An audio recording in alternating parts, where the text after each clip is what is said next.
Ada satu hal saja yang Tuhan Yesus nggak bisa kerjakan dalam hidup kita. Mungkin saudara kaget mendengar pernyataan ini. Ada satu hal saja Tuhan Yesus tidak bisa buat dalam hidup kita ini.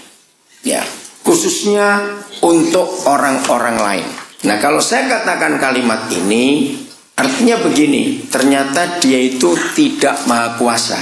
Karena ada satu hal ini yang dia tidak bisa kerjakan. Karena dalam logika kita, kalau kita menyebut dia itu maha kuasa, berarti dia bisa mengerjakan apa saja tanpa ada satupun. Tapi kenyataannya ada satu hal yang dia tidak bisa kerjakan. Nah, renungkan ini, yaitu untuk menjangkau orang-orang lain, dia perlu kita. Cuma sedikit yang amin. Betul tidak, saudara? Satu hal ini Tuhan Yesus tidak bisa kerjakan. Maka itu dia perlu kita. Contoh, mana mungkin dia bisa keliling ke rumah sakit, ke jalanan, ke daerah-daerah yang susah, ke penjara. Betul tidak? Dia bisa atau tidak? Jawab, dia bisa atau tidak? Gak bisa. Dia perlu kita untuk menjadi tangannya, untuk menjadi kakinya. Dan kita membawa dia kepada banyak orang. Nah, kita yang terpilih nggak cuma sekedar jadi jemaat biasa. Kita yang terpilih tidak sekedar jadi orang Kristen yang cuma datang di hari kebaktian, tetapi kita yang terpanggil menjadi pelayan-pelayan Tuhan. Ingat, dia berkata, bukan kamu yang memilih aku, tapi siapa? Aku yang pilih kamu. Nah, di antara sekian banyak jemaat, mungkin saudara kenal juga ada yang sudah lama jadi Kristen. Kenapa? Dia belum mau terlibat dalam pelayanan. Kalau Tuhan tidak pilih, nggak bisa. Bisa nggak kita mengajukan diri kepada Tuhan? Pakai proposal apa begitu supaya Tuhan terima kita? Bisa tidak? Nggak bisa. Maka itu kalau saudara dan saya terpilih, katakan amin, di antara sekian banyak orang, entah dalam pelayanan bentuk apa saja, hargai itu. Amin, hargai itu. Jangan pernah iri hati kepada yang lain. Maaf, lalu saudara menyalahkan gembala. Wah, gembala pilih kasih itu, karena aku ini lebih lama di sini daripada dia. Awas kalau ada ngomong seperti itu. Ada nggak kira-kira? Loh, saya tanya kok ini. Ada tapi nggak ngaku katanya. Saudara, jangan pernah pilih kasih. Karena bagi Bapa di surga, pelayanan itu nggak ada kelas-kelasnya. Amin. Saya ulangi lagi, karena bagi Bapa di surga, pelayanan itu nggak ada kelas-kelasnya. Jangan sekali-kali beranggapan pendeta atau gembala atau pengkhotbah itu lebih tinggi dari yang lain. Tidak. Di mata Tuhan semuanya sama. Nah, untuk mengerti konsep itu, pelajari yang Tuhan Yesus katakan, yang Paulus katakan, bahwa kita ini semua adalah anggota-anggota tubuh Kristus. Nah, kalau kita memperhatikan firman itu, lihatlah anggota tubuh kita sendiri. Saya tidak tahu berapa banyak di antara saudara pernah memperhatikan kuku misalnya, atau hal-hal kecil yang ada dalam hidup kita. Ada tidak sekecil apa yang di tubuh kita ini yang tidak berguna? Ada tidak? Semuanya itu berguna. Bahkan yang paling berguna justru itu disimpan di dalam, nggak kelihatan. Bayangkan kalau jantung iri hati, terus dia mau nongol keluar begitu. Ngerti nggak? Aku yang kerja keras untuk kamu itu, yang mompa darahmu dan begini. Kenapa kamu tutupi aku terus dengan tulangmu, dengan dagingmu itu? Sekali-kali dong nongol gitu. Saudara bisa bayangkan kalau jantung kita terus nongol itu. Wah, itu bukan cuma operasi, mati. Justru yang penting-penting tersimpan di dalam, nggak kelihatan. Tapi anggota tubuh kita nggak ada yang iri hati. Siapa yang pernah dapat jam tangan sekian puluh juta? Ya, mungkin ada. Mungkin enggak, tato kaki iri hati. Kok yang pakai jam cuma tangan mula kaki? Ayo cepat jawab. Jadi apa kalau kaki iri hati? Terus minta jam tangan juga. Jam kaki nanti. Gila, itu artinya kaki kok pakai jam itu bagaimana? Terus melihatnya bagaimana? Nah, inilah contoh-contoh yang ada. Jadi kalau Tuhan Yesus berkata, kita ini adalah anggota tubuhnya. Ternyata nggak ada yang lebih penting daripada yang lain. Amen. Semuanya sama. Punya bagian-bagian yang Tuhan tetapkan. Maka itu kenali betul pilihan dan panggilan Tuhan ini. Dia sebetulnya mau bisa untuk menyatakan dirinya kepada dunia. Tapi dia perlu kita. Karena dia menghargai kita untuk menyatakan dia. Untuk menjadi wakilnya. Lagi sekali, di dalam semua bentuk pelayanan yang berbeda-beda. Jadi tidak boleh yang satu iri hati dengan yang lain. Yang satu menuduh kenapa gembala pilih kasih. Jangan begitu. Kerjakan panggilan dan pilihan Tuhan dalam hidup kita sendiri-sendiri. Dengan serius. Tanpa kita melihat ke kiri atau ke kanan. Oke, ayo kita lihat berapa bagian ini. Hakim-hakim pasal yang kelima. Hakim-hakim pasal yang kelima. Kita akan melihat. Setelah Deborah menang dalam peperangan, maka dia menyanyikan suatu lagu nyanyian yang luar biasa di Hakim-hakim pasal 5. Ya, ayat yang ke-20.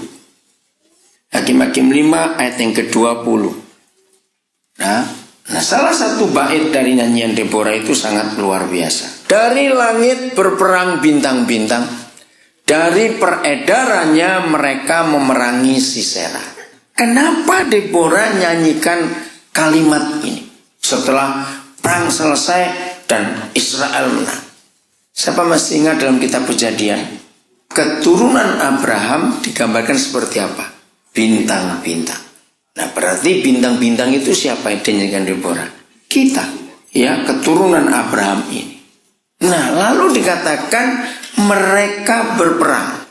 Bisa kita ganti kata mereka berperan. Tahu nggak beda? Tahu ya? Berperan di orbitnya, pada peredarannya. Tidak semua kita tahu tentang ruang angkasa, tapi sedikit banyak kita tahu. Ada triliun, bukan cuma miliar bintang-bintang di alam semesta ini. Dengan macam-macam bentuk, macam-macam jenis, dengan macam-macam nama. Para ahli memberi nama masing-masing bintang. Wah, namanya susah-susah. Kok kita baca tentang ilmu pengetahuan. Nah, bukan miliar, triliun. Pernah nggak saudara mikir, kok mereka nggak tabrakan di sana? Pernah nggak ada polisi lalu lintasnya yang ngatur? Pernah nggak mikir itu, kok mereka tidak tabrakan? Mereka tidak punya mata. Dan mereka tuh bergerak terus. Siapa bisa jawab? Kenapa mereka nggak tabrakan? Iya, karena mereka punya orbit. Mereka itu punya apa? Punya jalur sendiri-sendiri. Nah, saya tanya, dengarnya pertanyaan. Kira-kira kalau ada bintang satu aja, nggak usah dua, satu aja iri hati. Cepat gambarkan. Ayo, kalau ada satu saja yang iri hati, apa? Tabrakan, wah, terjadi kekacauan itu di angkasa sana. Contohnya ada bintang satu ngelirik yang bintang, kok garis edarnya lebih kecil dari aku ya? Kenapa kedua besar begini?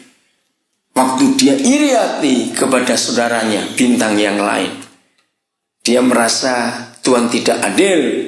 Kenapa garis edarku lebih besar, lebih lebar daripada yang dia itu? Saudara, kacau. Jadi artinya nyanyian Deborah ini karena mereka masing-masing suku tahu fungsinya itu di mana, sehingga peperangan itu dimenangkan. Misalnya ada di antara saudara misalnya begini, aku kan sudah lama jadi pelayan ini, tapi kok kenapa ya aku nggak ditunjuk-tunjuk untuk ini, untuk itu? Kenapa yang lain ditunjuk? Saudara, kerjakan dulu walaupun itu kecil, katakan amin. Jangan kita lihat dan ingin yang besar dulu. Kerjakan dari yang kecil. Karena ketika Papa menciptakan tubuh kita dengan begitu banyak anggota.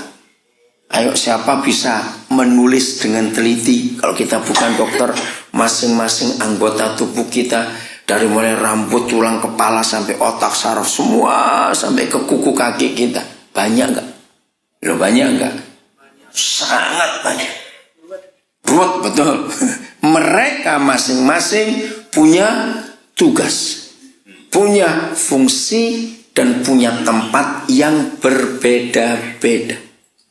Mereka masing-masing punya fungsi, punya tugas, punya tempat yang berbeda-beda. Tapi mereka kerjasama. Lagi sekali, nggak ada yang iri hati. Nggak ada. Karena mereka tahu tempatnya itu di mana. Nah, kerjakan yang jadi panggilan saudara. Katakan amin. Lagi sekali. Dengan sepenuh hati. Jangan noleh kiri kanan ngelihat yang lain, jangan. Supaya ketetapan Tuhan itu berlaku dalam hidup kita. Oke, karena kalau ketetapan Tuhan berlaku, berarti anggota tubuh itu baik. Kenapa sih ada orang sakit? Jawabannya simpel. Dengar, kenapa ada tubuh yang sakit? Kenapa ada orang sakit? Karena ada 1-2 bagian yang tidak berfungsi baik. Betul tidak? Dan itu sebabkan sakit. Tubuh Kristus jadi sakit juga karena itu. Ada yang nggak berfungsi.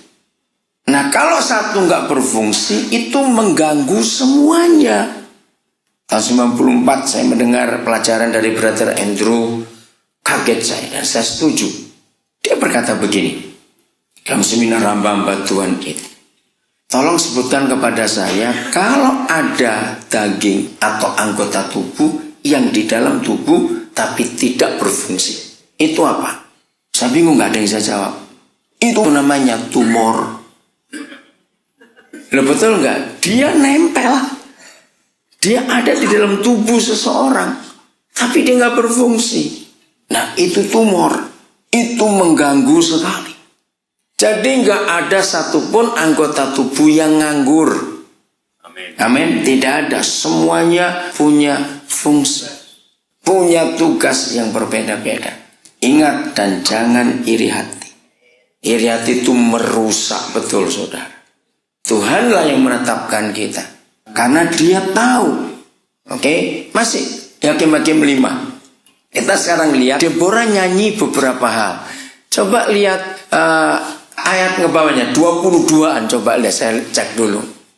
Oh bukan. Oh, terus lagi. Manis sekali kalau kita melihat Deborah ini menyanyikan. Terus turun lagi. Ya, mulai sini. Bangunlah, bangunlah Deborah. Mulai 12 ya. Bangunlah, nyanyikanlah suatu nyanyian. Bangkitlah Barak dan giringlah tawananmu, hai anak Abinoam. Jadi ada seorang pria namanya Barak. Itu yang mendampingi Deborah. Tapi bukan pemimpin. Deborah itu pemimpin. Terus ayat 13. Lalu turunlah para bangsawan yang terluput. Umat Yahweh turun baginya sebagai pahlawan. Jadi nggak cuma orang-orang kecil yang waktu itu dalam peperangan. Ada banyak musuh di sekitar kita. Orang-orang sakit. Saya tidak tahu berapa banyak di antara saudara yang coba ingat mulai pertengahan tahun yang lalu. Saudara, kanker itu kok makin kurang ajar, betul nggak? Aneh sekali. Ngeri melihat barang yang satu. Nah, seharusnya kita harus merangi. Karena itu musuh yang mencuri banyak kehidupan. Kanker sudah nggak lihat umur, dari bayi pun sudah kena. Menyedihkan sekali. Belum lama saya ke Bandung, ke rumah sakit khusus untuk anak-anak kena kanker. Saya langsung keluar lagi, saya nggak tahan. Mungkin orang berkata, kamu kok egois? Bukan egois, saya nggak tahan lihat penderitaan anak-anak itu. Karena saya itu nggak bisa buat apa-apa. Nah, ada musuh yang luar biasa harus kita perangi. Para bangsawan pun turun. Tidak pandang kelas. Semuanya perang. Terus, ayat berapa tadi? Ya, ayat 14. Ayo. Dari suku Efraim mereka datang ke lembah mengikuti engkau. Efraim ikut maju. Ya, suku Benyamin dengan laskarmu. Dari suku Makir turunlah para panglima. Dan dari suku Zebulon orang-orang pembawa tongkat pengerah yang memimpin itu. Ya saudara, hebat sekali. Kalau masing-masing suku, masing-masing hidup, masing-masing bagian tahu kemana geraknya. Lanjut. Juga para pemimpin suku Isakar menyertai Deborah. Dan seperti Isakar, demikian Naftali menyertai Barak. Mereka menyusul Deborah dan menyerbu masuk lembah. Nah, mulai di sini. Tetapi pihak pasukan suku Ruben ternyata ada. Ya, mudah-mudahan di sini nggak ada. Walaupun ini dinubuatkan. Dari pihak suku-suku Ruben, ngapain orang ini? Ada banyak pertimbangan. Artinya apa? Ragu-ragu, mikir-mikir terus. Nah, ini yang menghambat. Padahal kalau kita melihat Ruben itu anak sulung. Harusnya kakak sulung ini yang lebih aktif untuk menggerakkan adik-adiknya. Tapi mereka terlalu banyak pertimbangan.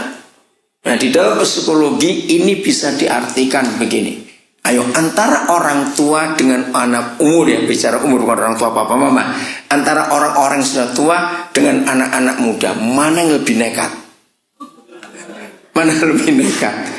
Pasti anak muda. Ada betul ya, kadang-kadang Ruben itu terlalu banyak pertimbangan karena sudah tua, kakak sulung. Lanjut. Mengapa engkau tinggal duduk di antara kandang-kandang sambil mendengarkan seruling pemanggil kawanan? Di pihak pasukan suku Ruben ada banyak pertimbangan. Nah, ayo kita lihat yang lain perang. Ternyata kelompok ini cuma duduk-duduk di kandang sambil dengerin musik. Saudara, ada kadang-kadang orang-orang tertentu yang santai saja. Yang lain wah sibuk, santai saja. Sambil dengerin musik gitu. Cuma nonton-nonton, oh ya kamu sibuk, oh ya. Saudara, ternyata ribuan tahun yang lalu ada orang-orang yang terima panggilan tapi tidak serius mengerjakan panggilannya.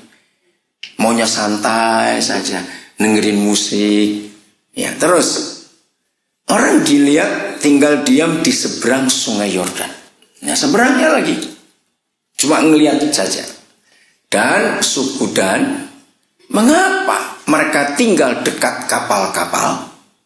Suku Asher duduk di tepi pantai laut, tinggal diam di teluk-teluknya. Saudara, tidak tahu, saya belum ketemu jawabannya. Tapi kelompok ini ada sampai hari ini. Perhatikan di satu ayat ini kita melihat ada 3 kelompok orang yang pasti kita bisa temukan di zaman ini juga. Kelompok yang pertama tinggal di seberang sungai Yordan, ngawasi dari jauh. Kelompok yang kedua tinggal dekat kapal-kapal. Nah, kenapa itu? Kalau ada apa-apa, langsung lari ngungsi dengan kapal-kapal itu. Melihat situasinya bagaimana. Kelompok yang ketiga santai di pantai laut dan diam di teluk-teluknya, merasa aman di situ. Ada. Saya menemukan, sudah sekian lama saya melayani, saya menemukan ada kelompok orang seperti itu. Nah, maaf, mudah-mudahan di antara kita nggak ada kelompok-kelompok ini. Ya, mudah-mudahan nggak ada. Kalau ada, ayo kita bertobat. Ketika yang lain sedang giat, yang 1, 2 cuma santai, yang tadi itu dengerin musik, yang satu cuma wait and see, nanti jadi apa, yang satu lihat situasinya, kalau aman ya oke di situ aja, kalau nggak aman lari aja dengan kapal-kapal itu, dan lain-lain. Lanjut. Tetapi suku Zebulon ialah bangsa yang berani mempertaruhkan apanya? Nyawanya. Demikian juga suku Naftali di tempat-tempat tinggi di padang. Berani. Nah, orang-orang seperti ini yang Tuhan cari. Amin. Ingat, saudara dan saya terpilih bukan karena seseorang atau 2 orang, tapi karena Tuhan yang mau. Hargai itu baik-baik. Hargai. Lanjut 19. Raja-raja datang dan berperang. Pada waktu itu raja-raja Kanaan berperang dekat tanah Pada mata air di Megiddo, tapi perak sebagai rampasan tidak diperoleh mereka. Nah seterusnya 20 tadi. Saudara, saya akan terus ulang-ulang akan kalau Tuhan yang memilih kita dan memanggil kita. Ingat ini. Jangan kita sia-siakan. Karena apa? Kita lihat ayat ini. Yohanes pasal 2. Ayat yang ke-23. Yohanes 2 ayat 23. Karena konsep ini kita harus kenal. Dan sementara ia di Yerusalem, selama hari raya Paskah, banyak atau sedikit orang? Banyak orang percaya dalam namanya. Banyak. Ternyata sekedar percaya Tuhan Yesus itu enggak cukup. Kenapa nanti kita lihat? Karena ini alasannya. Mereka percaya karena apa? Melihat tanda-tanda yang diadakan. Kira-kira ini Kristen yang model apa? Jawab, Kristen yang model apa ini? Percaya, percaya saya. Karena ada motivasinya. Ayo, percaya karena mujizat. Karena ada sesuatu, maaf. Jangan ada seorang pun di antara kita pamrih, tahu kata pamrih ya, mencari imbalan dari Tuhan. Jangan. Kerjakan semuanya itu karena kita mengasihi Dia. Bukan karena mau dapat apa-apa. Tidak. Nah, ini yang jadi masalah. Di dalam tubuh Kristus ini yang jadi masalah. Maaf, jangan tersinggung. Siapa sering nonton sirkus, pernah lihat orang melatih anjing dan melatih binatang-binatang itu? Ngerti pertanyaannya? Iya, nurut karena apa? Lihat, nah ada makanan, ada upahnya. Karena setiap kali binatang-binatang itu nurut melakukan yang pelatihnya suruh, pasti dapat. Nah itu dia. Maaf, jangan tersinggung. Kalau kita melayani Tuhan karena upah, maka kita nggak lebih dari seekor binatang itu. Maaf, jangan tersinggung saya ngomongin. Betul tidak? Jangan kita mengharapkan. Maka itu kita harus cek dan selalu tes diri kita sendiri. Aku melayani Tuhan karena apa? Saudara dan saya harus punya imannya Sadrak, Mesak, Abednego. Imannya bagaimana mereka? Ayo, siapa masih ingat? Iya. Sekalipun Tuhan tidak, yang kami sembah itu tidak menyelamatkan kami dari api itu, kami akan tetap mengabdi kepada Dia. Nah, jadi Yohanes 2 ini mengerikan. Banyak orang percaya, tapi punya motivasi. Ingat minggu kemarin, minggu pertama di tahun baru kita belajar. Akan tetapi Bapamu yang di surga tahu bahwa kamu memerlukan semuanya. Jadi jangan gunakan kata, kalimat, istilah pelayanan untuk kita cari upah. Jangan sekali-kali. Terus ayat 24, masih Yohanes 2. Ini penting. Ayat 24. Jadi jangan kita percaya karena imbalan. Jangan kita percaya karena mau dapat sesuatu. Jangan. Ayat 24. Tetapi nah ini yang jadi masalah. Tetapi Yesus sendiri bagaimana? Tidak mempercayakan dirinya kepada mereka. Alasannya karena Yesus mengenal kita semua. Dari awal kita sudah melihat ini bahwa kita itu dipanggil Tuhan, dipilih Tuhan untuk anugerah yang luar biasa. Karena kita tidak pernah memilih Dia, tapi Dia yang memilih kita. Dari sekian banyak orang itu. Kalau kita sudah dipilih, jangan kita aneh-aneh. Jangan iri hati. Ingat itu, jangan iri hati. Jangan menyalahkan gembala. Kenapa dia pilih orang itu, kenapa dia nggak pilih saya? Kan saya lebih lama, di sini kan saya lebih banyak memberi persembahan. Maaf, atau apa saja, jangan. Kalau iri hati, ingat tadi orbitnya. Kalau dari orbitnya pasti tabrakan. Jadi kacau. Nah, sampai Yohanes pasal 2 kita tahu. Ternyata kita nggak cukup hanya percaya Tuhan Yesus. Karena Dia mau apa? Yesus mau apa kepada kita? 24 tadi. Tuhan Yesus mau apa? Mempercayakan dirinya kepada kita. Saya nggak ada waktu untuk membahas kalimat ini saja, tapi coba saudara renungkan di hidup. Kalau ada seorang presiden atau gubernur mempercayakan dirinya kepada saudara, ngerti nggak kata itu?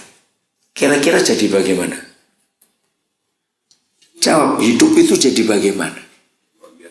Luar biasa. Kita harus mengerjakannya habis-habisan. Kalau saudara teliti lebih dalam lagi, akan muncul kata ini.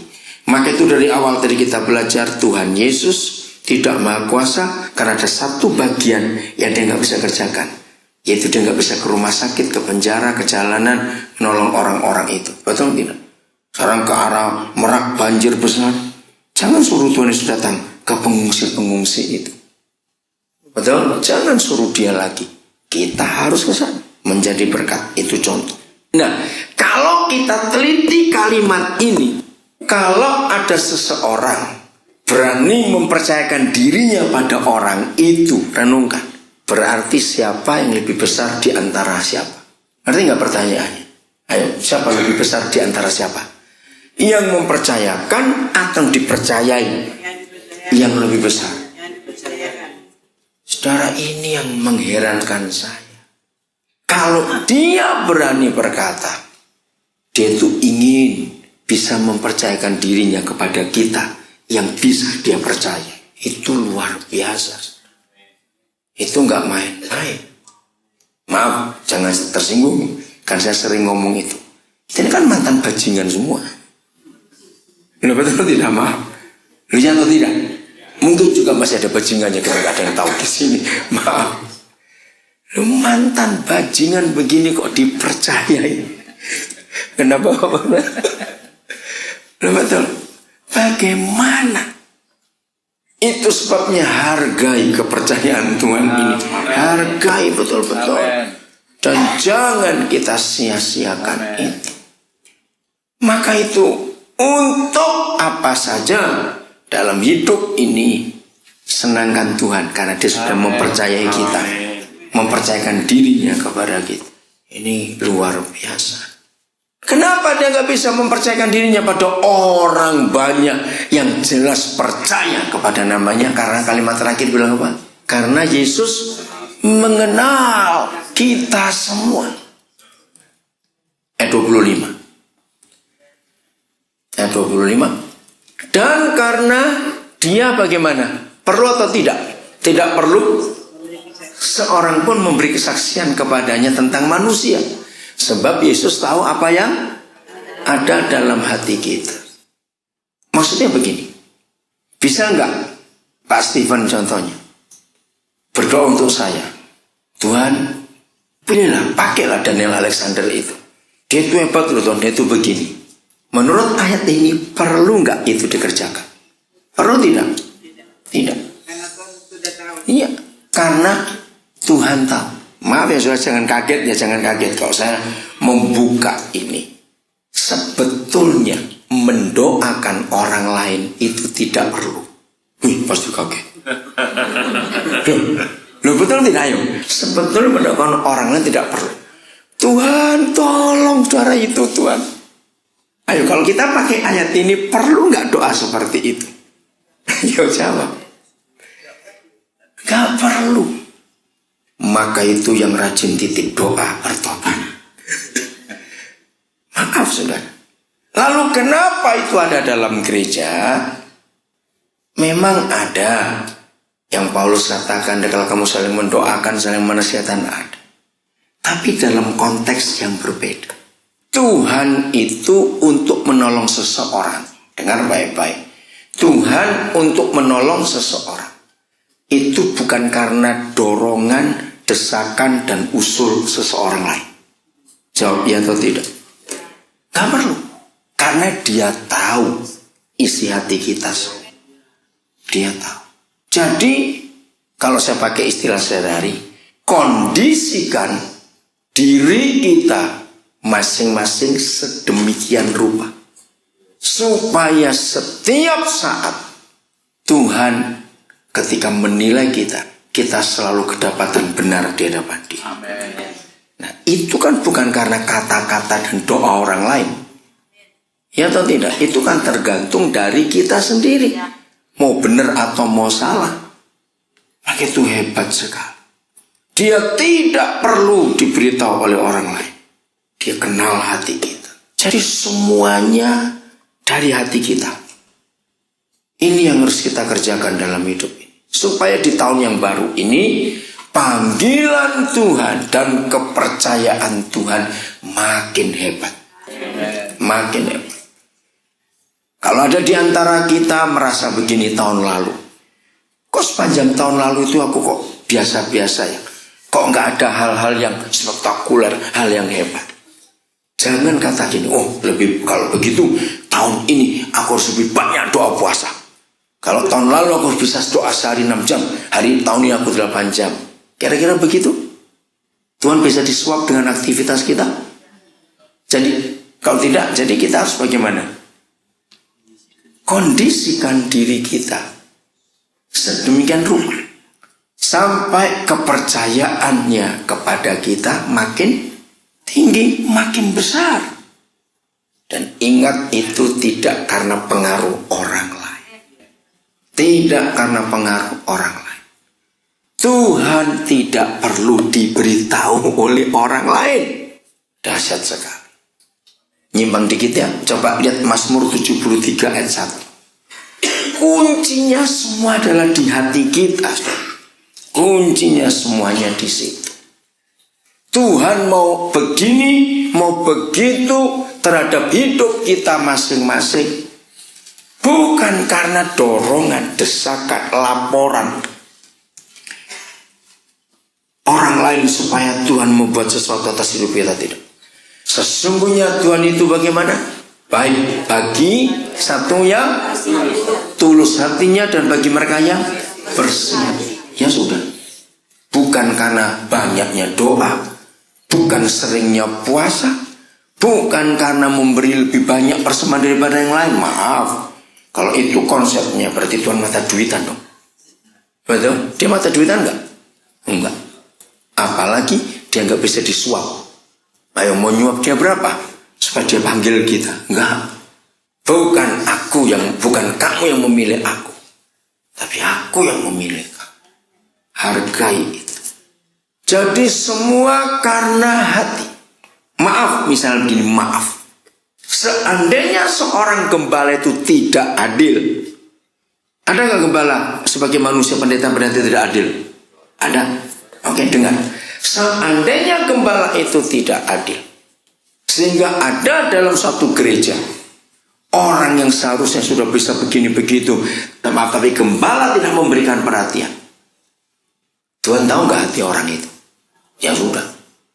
Berarti apa yang Tuhan percayakan kepada kita tidak ditentukan oleh seorang gembala di mana orang itu berada. Kalau gembala itu tidak memperhatikan bahwa orang itu punya panggilan yang hebat, Tuhan akan tetap pakai orang itu. Karena itu tadi, dia tidak perlu diberitahu oleh seorang pun. Karena dia kenal kita semua. Maka itu jangan munafik, saudara, jangan pura-pura. Kita bisa pura-pura di depan orang, bisa tidak? Kita bisa berlagak manis baik di depan gembala, bisa. Tapi Tuhan tahu. Maka itu yang menentukan adalah kondisikan hati kita untuk tetap tulus dan bersih. Udah cuma doa itu saja. Selama kita bisa menjaga hati kita tetap tulus dan bersih, Tuhan itu gampang menggunakan hidup kita. Betul, gampang sekali. Karena kalau Bapa di surga sudah menemukan kita ini tulus hati kita dan kita bersih, maka buat Tuhan orang seperti itu diapa-apakan mau. Ngerti nggak kata ini? Kalau saudara seorang pemimpin dari satu perusahaan, lalu saudara melihat Di antara karyawan-karyawan saudara yang diapa-apakan itu nurut. Walaupun di situ ada yang pintar, misalnya lulusan Amerika sekalipun. Tapi kalau disuruh ini suruh itu pasti ada kata tapi. Kira-kira saudara lebih milih yang mana? Senang yang enggak? Yang nurut dong, yang diapa-apakan mau tadi. Walau gampang diatur, walaupun ada yang lebih pintar dari dia, tapi kalau nggak bisa diatur ya. Nah, itulah sikap hati yang tulus dan bersih. Diapa-apakan. Belum sebulan kita Natal. Masih ingat kalau kita Natal pasti kita mikir tentang Maria. Kenapa Tuhan pilih Maria? Zaman itu banyak gadis nggak? Banyak. Tapi kenapa dia milih Maria? Karena ini Maria itu diapa-apakan mau. Dibengkokkan, ya. Ditekuk, ya. Dilipat, ya. Nah, Tuhan itu senang kalau melihat kita seperti itu. Amin. Diapa-apakan mau. Karena Tuhan tahu isi hati kita. Jadi, bukan karena orang ini atau bukan karena orang itu yang mengatakan sesuatu kepada Tuhan tentang kita. Ingat, itu bukan. Karena Tuhan sendiri yang memeriksa hati kita. Bukan orang lain. Jadi, di awal tahun ini, ayo kita dengan sepenuh hati mengkondisikan diri kita sedemikian rupa sampai Tuhan sendiri yang mengatakan sesuatu dan bisa makin mempercayakan dirinya kepada kita. Saya tidak punya kalimat-kalimat yang bisa menggambarkan jelas apa yang terjadi dalam hidup setiap kita kalau Tuhan Yesus berani mempercayakan dirinya kepada kita. Betul gak seru? Itu dahsyat sekali. Maka itu ayo dari waktu ke waktu. Semua kita yang sudah diberikan posisi oleh Tuhan. Di dalam panggilan kita masing-masing kerjakan sepenuh hati. Jangan iri hati. Lirik kanan, lirik kiri. Melihat yang lain jangan. Kerjakan pada bagian kita sendiri dengan serius. Wah, itu akan luar biasa. Daud dipilih juga bukan karena siapa-siapa. Apalagi dia anak yang terbuang. Betul tidak? Nggak ada yang kenal dia. Karena dia anak yang nggak dianggap kok. Tapi kenapa surga bisa pilih dia? Ya karena Tuhan tahu isi hati. Nggak perlu diberitahu oleh orang lain. Oh, kalau saudara mempelajari sejarah perjanjian lama, pada masa itu penggembalaan itu risikonya paling besar. Sebab ada dua, satu perampok, bukan cuma maling, perampok. Karena zaman itu kalau perampok itu ingin merampok domba-domba itu, yang dibunuh adalah gembalanya dulu. Yang kedua adalah binatang buas. Sama. Kalau mereka ingin bisa menjarah domba-domba itu, yang ditaklukkan gembalanya dulu. Berarti penggembalaan di zaman itu berisiko tinggi. Maka aturan yang ada, yang jadi gembala tidak boleh anak bungsu, tapi harus anak yang lebih tua.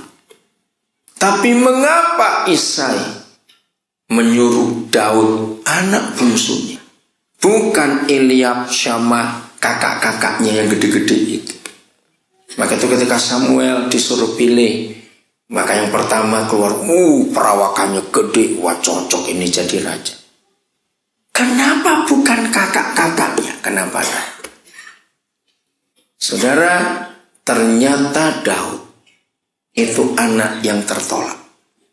Coba buka Mazmur 51 ayat 7. Inilah cara Tuhan memilih kita. Mazmur 51 ayat 7. Zaman itu ada istilah begini. Sesungguhnya dalam kesalahan aku diperanakan. Dalam dosa aku dikandung ibuku. Tradisi Yahudi pada zaman itu, kalau seorang suami menuduh istrinya selingkuh dan sudah hamil, Karena suami merasa, aku nggak pernah ngapa-ngapain kalau dia hamil. Nah, lalu sidang para imam, ada sidangnya itu. Mereka meneliti, ternyata tuduhan suami tidak terbukti. Tapi suami ngotot. Ya nggak bisa dihukum, nggak bisa ada apa-apa karena buktinya tidak ada. Ayo sebagai istri, apa perasaannya? Jawab, sebagai istri apa perasaannya? Sedih, malu, marah. Ini kan anakmu. Kalau dia ngomong pada suaminya, kenapa kamu nggak mengakui? Nah, ternyata ibunya Daud pun marah. Dia nggak suka pada anak itu. Karena gara-gara kandungan itu, aku jadi jelek, aku jadi dituduh. Lalu kebiasaan mereka, ibu-ibu atau istri-istri yang sudah hamil tapi nggak diakui suaminya, dianggap selingkuh, tapi dalam pengadilan para imam tidak terbukti, maka dia akan ngomong kepada teman-temannya, tetangga-tetangganya, famili-familinya, aku ini mengandung dalam kesalahan. Nanti aku kalau melahirkan ini melahirkan dalam dosa ini ya, karena bapaknya nggak terima. Maka itu Daud itu anak tertolak. Lihat Mazmur 27 ayat 10. Mazmur 27 ayat 10. Kita melihat itu. Ya, Mazmur 27 ayat 10. Sekalipun siapaku dan apaku, ayahku dan ibuku bagaimana meninggalkan aku, ini pengakuan Daud. Namun Yahweh menyambut aku. Saya tidak tahu berapa banyak di antara saudara melihat fakta. Orang-orang yang sukses, yang berhasil sekarang ini, ternyata latar belakangnya jelek. Anak yang dibuang, anak yang gak diakui. Pernah gak melihat itu? Ini bukan cuma dalam gereja loh. Gak cuma dalam gereja. Dalam dunia ini. Nah lagi sekali, itu bukan urusan kita. Itu urusan Tuhan. Amin. Pokoknya saudara, Tuhan itu tidak bisa dipengaruhi oleh orang lain untuk memilih dan mengambil seseorang itu. Nah itu Daud. Jadi dengan dua ayat itu kita melihat ternyata Daud anak yang diapakan? Ditolak. Papa mamanya gak sayang. Nah setelah lahir besar tetap gak disukai. Maka itu satu-satunya cara untuk cepat membuat anak ini mati. Jahat itu orang tua. Suruh jadi gembala. Ternyata Tuhan punya rencana lain. Luar biasa. Maka itu saudara, bawa hidup kita kepada konsep yang benar ini. Hati kita. Maka itu kalau ada di antara kita merasa miskin, merasa bodoh, ya, kondisikan hati sedemikian rupa sehingga kita nggak hanya percaya kepada dia, tapi dia bisa mempercayakan dirinya kepada kita untuk hal-hal besar yang terjadi dalam hidup ini. Ini penting sekali. Jadi Tuhan itu melihat hati kita. Baik itu ketika Samuel datang ke rumah Isai, ketika dia lihat Eliab, perawakannya cocok. Apa kata Yahweh Tuhan? Saya jangan lihat dari luar, aku lihat dari dalam. Betul? Masih ingat tuh kata-kata Yahweh Tuhan? Nah yang bisa melihat ke dalam cuma Tuhan. Nggak ada orang lain yang bisa tahu. Maka itu kondisikan diri kita sedemikian rupa. Dan jangan pernah iri hati lagi sekali kepada yang lain. Jangan. Terus paksakan diri kita untuk kita bisa melakukan sesuatu yang luar biasa. Dan terakhir, bagaimana Tuhan meneliti kehidupan kita. Mazmur 139 mulai ayat 1. Kiranya ayat ini menolong kita. Untuk pemimpin biduan Mazmur Daud, kita urut, kita hitung. 1. Yahweh engkau menyelidiki. 2. Mengenal aku. Ayat 2. Engkau mengetahui. 3. Kalau aku duduk atau berdiri. 4. Engkau mengerti pikiranku dari jauh. Ayat 3. Engkau memeriksa aku kalau aku berjalan dan berbaring. 5 ya. segala jalanku kau maklumi. Saya tuh kagum dengan firman ini, saudara. Maka itu mengapa Tuhan kita tidak perlu diberitahu oleh orang lain tentang diri kita. Bayangin, tidak ada alat apapun yang pernah dibuat oleh manusia. Memang kita kagum pada dunia kedokteran. Saya nggak tahu lagi ada istilah MRI, ya CT scan. Itu kan bisa neliti sampai ke bagian-bagian dalam di otak, di jantung, semuanya itu. Tapi percaya nggak, tetap alat-alat itu belum sempurna, maka itu dikembangkan terus. Betul? Orang belum puas dengan apa yang ada. Ternyata hanya Bapa kita di surga yang bisa menyelidiki kita sedalam itu. 6 hal tadi coba keluarkan. Memeriksa, mengenal, mengetahui, apa gitu itu ya, memaklumi, apa itu saya apa? Mengerti. Kurang satu apa? Mengenal, memeriksa, mengetahui, menyelidiki, mengerti, memaklumi. Bagaimana kita bisa menyembunyikan sesuatu di hadapan Dia? Kalau Dia seteliti itu, amin. Lagi sekali Dia nggak perlu diberitahu oleh orang lain. Wih. Maka itu nanti kalau saudara baca ayat yang keempat, kelima, terus sampai ayat 12, itu jadi banyak lagu. Kemana aku bisa lari menjauhi rohmu? Kalau aku lari sampai ke ujung langit, engkau ada di sana. Aku lari ke dunia orang mati, tanganmu juga ada di sana. Dan seterusnya, nggak bisa lari. Hebat Tuhan itu. Sangat teliti. Maka itu kalau terjadi apa-apa dalam diri kita, sebelum ke dokter, sebelum bayar mahal-mahal, ke CT scan, ke periksa ini, ke ronsen, ke apa, bawa tubuh ini kepada Tuhan. Tuhan, ini aku Tuhan, periksa sudah. Mana yang salah ini? Amin. Beres nanti. Asal kita jujur, Dia akan tunjukkan kepada kita mana kesalahanmu. Daniel, nah dia kan ayat yang ke-23 coba. Ini doa yang luar biasa. Mana? Iya, sedikit aku 139. Nah, kita berani doa seperti ini, saudara. Ayat 23 ya. Mana? Ya. Saudara perhatikan. Doa yang berani. Selidikilah aku ya Tuhan dan kenalah hatiku. Ujilah aku dan kenalah pikiran-pikiranku. Terbuka. Berani jujur, berani dikoreksi oleh Bapa di surga. Kenapa Daud bisa berdoa seperti itu? Karena dia mengalami. Siapa dia? Anak yang terbuang, anak yang gak dihargai. Tapi Bapa melihat hati. Jadi jangan nyuap Tuhan, amin. Dengan semua hal yang ada, jangan.